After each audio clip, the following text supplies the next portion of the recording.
The U.S. is opening up more military bases to the growing number of Afghan refugees. But what happens when they get here? And also, how are they being vetted? NewsNation correspondent Marky Martin is live in Texas tonight with that part of the story. Marky. Good evening, Marnie. Today we learned that since those emergency operations started in mid-August, about 40,000 people have been relocated out of Afghanistan. And you know, thousands more continue to leave every single day. And now 4 American military installations across the country are taking them in. And we now have a bit more insight as to how these refugees are being vetted and processed. By now, you've seen those horrifying pictures. Babies being thrown over fences. People running alongside departing airplanes, hoping to climb on.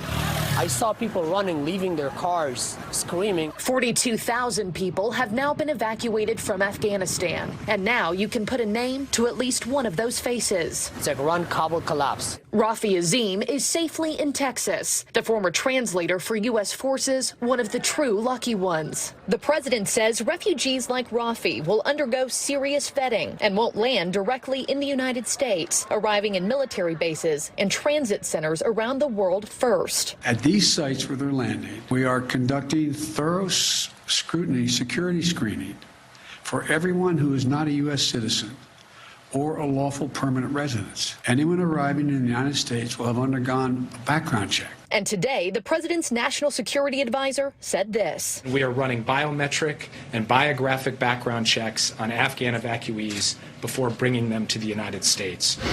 Refugees then go through COVID testing and other health screenings. They'll stay at U.S. bases for as long as it takes for resettlement agencies to find them new homes. In an attempt to speed up evacuations and bring more people out of harm's way, the president on Sunday made the rare move of activating the Civil Reserve Air Fleet, essentially pulling U.S. airlines into the mission. Right now, that activation includes 18 aircraft from 6 commercial airlines. This will increase passenger movement from the intermediate staging bases, temporary safe havens, to the United States.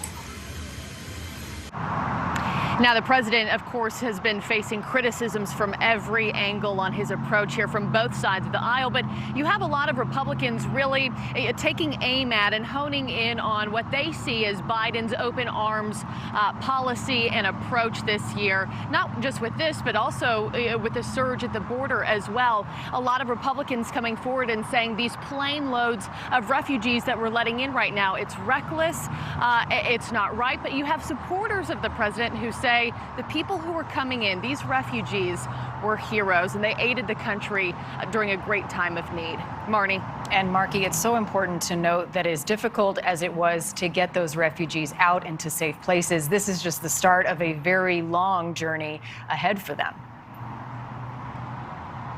Yeah, Marnie, they face a long road ahead, and the hardships really run the gamut, right? From all the red tape of signing up for a Social Security number to signing up for social services, finding a place to live. Not only that, you have a lot of people who were professionals in Afghanistan who newly find themselves at the bottom of the totem pole, not just socially, but economically as well. Not to mention the social barriers, the culture barriers that they now face. The need and the struggle is great. Marnie. And we'll need a lot of support. Marky, thank you. Americans